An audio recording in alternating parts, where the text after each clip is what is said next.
Shalom, this is Rabbi Allen, and we're going to continue our weekly series of Yeshua in the Torah.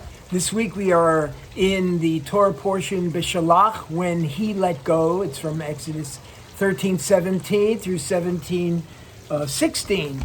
And this is a very special portion, as every week is, but there's a lot of information in here. We read about the parting of the Red Sea and the children of Israel going through the Red Sea. We read about the Song of Moses, where Moses sings this very special song to the children of Israel. And in the song, he's praising God, and then he's sort of warning the children of Israel what might happen to them if they don't obey God, because he sees already they're not really obeying God. And then we read about the manna coming from heaven supernaturally.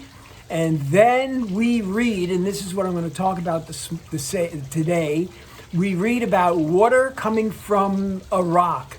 The children of Israel are murmuring. They were murmuring about the food, and so God gave manna, and they were murmuring about being thirsty, and so God is going to give them supernaturally from a rock. And so this is what we read in Genesis 17:6.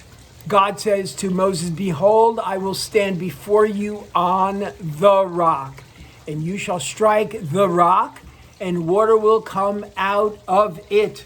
And so we see that, first of all, God says, "I'm going to stand on the rock." Yes, God stands on the rock in some kind of human form or some kind of form. He stands on the rock. In other words, he is becoming part of that rock. That rock is part of God himself.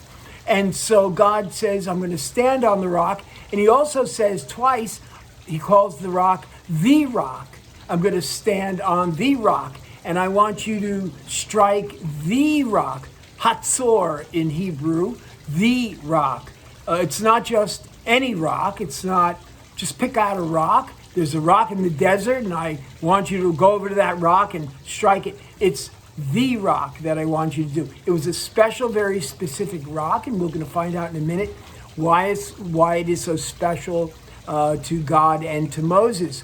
And first of all, we know that it was a special rock because there were over 3 million people in the wilderness, and there was enough water that came out of that rock to quench the thirst of over 3 million Israelites and their livestock. So there was a lot of water coming out of this rock. And so we see it was very, very special. Well, we also read about in the Brit Hadashah in the New Testament, when Rav Shaul, the Apostle Paul, talks about this rock, he says something very special. And he says from 1 Corinthians 10:14, his letter to the Corinthians, he says, "And they all drank from the spirit, with the spiritual drink that they drank from that spiritual rock that followed them." And he says that rock was Messiah. So not only is he telling the Ephesians that it was a spiritual rock, but that rock followed them through the wilderness. Can you imagine? But he says that rock was Messiah, and that's why God said, "I'm going to stand on that rock," because it was God that was that rock. And Rav Shaul is saying, yes, it was God. It was God in the flesh. It was Messiah. We also read about that rock, where also Jewish writers have talked about that rock in the past. And I want to read something from a writing from the 1st century, from the Pseudo-Philos Biblical Antiquities, in chapter 10, verse 7. It said, 40 years he brought them quail from the sea and a well of water following them. And then there was a midrash from on the death of Aaron in Numbers 20. It was a midrash commentary on Numbers 20. It said Moses struck the rock twice, and it poured forth hot water, not hot water, not water, it wasn't hot water, not water, but it poured forth blood. And in just a minute, I want to put this all together. But the Midrash, the Jewish writers said that not water came out from the blood the second time that Moses struck the rock, but it was blood. It was blood. And so we see that there was another instance in Numbers 20 where the children of Israel, again, were thirsty, and God said, this is what God said in Numbers 20. He said to Moses, take your rod with you, but speak to the rock, and it will yield water. So this time Moses will take his rod with him, but he said, Moses, don't strike the rock like you did before. I want you to speak to the rock, and the rock is going to pour out water for all of the children of Israel.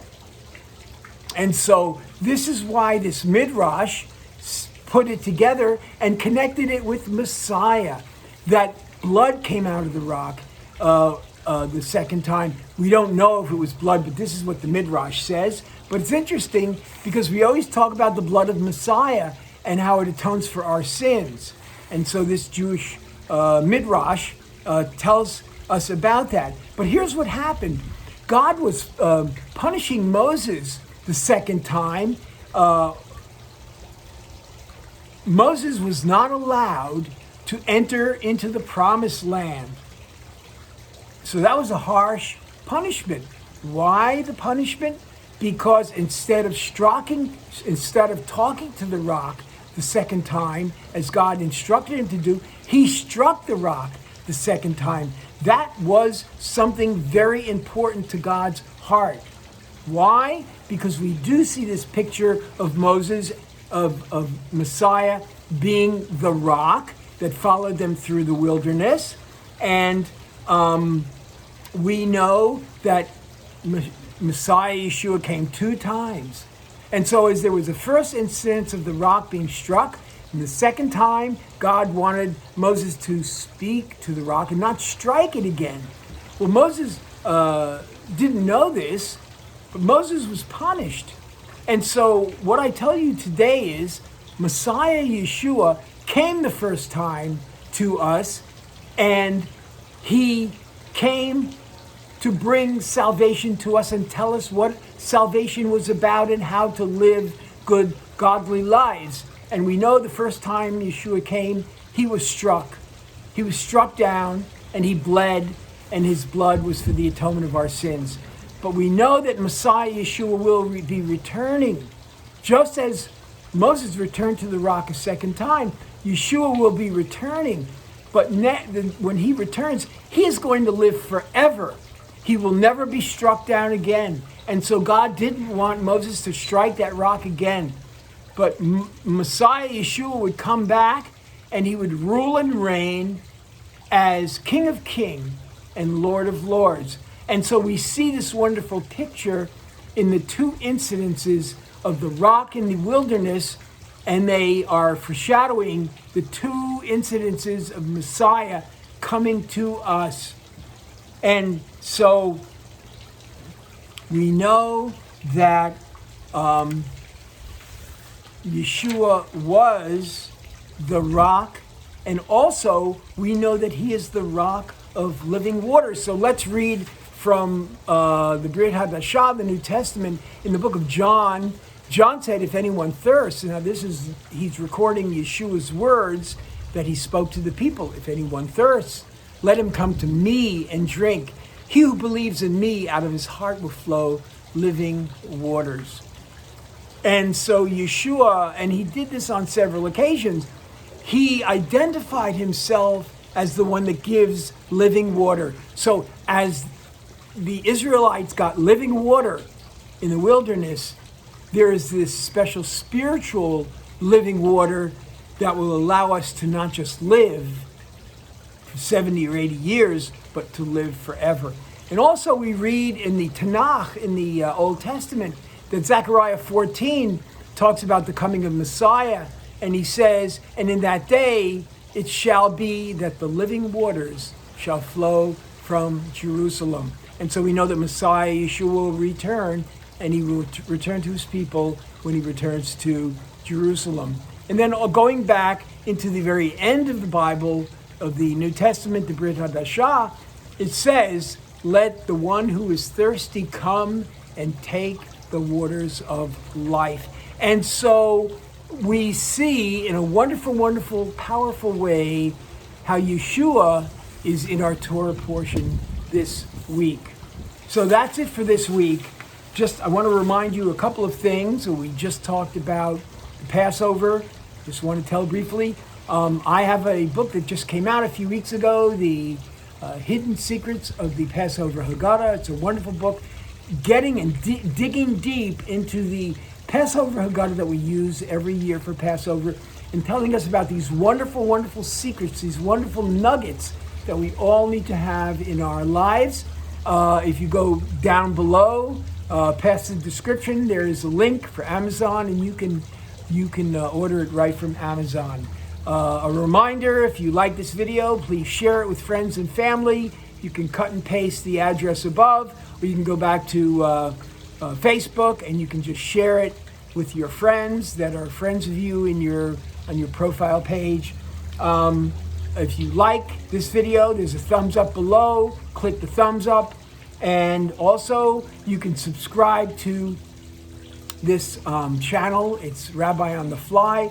Go down below, there's a subscribe button, or you can just click on the name of Rabbi on the Fly, and it'll take you to our channel, and you can have access to all of our videos. All right, that's enough for today. I talked a lot about a lot of different things, and so until next week, this is Rabbi Allen, and I am bidding you shalom, shalom.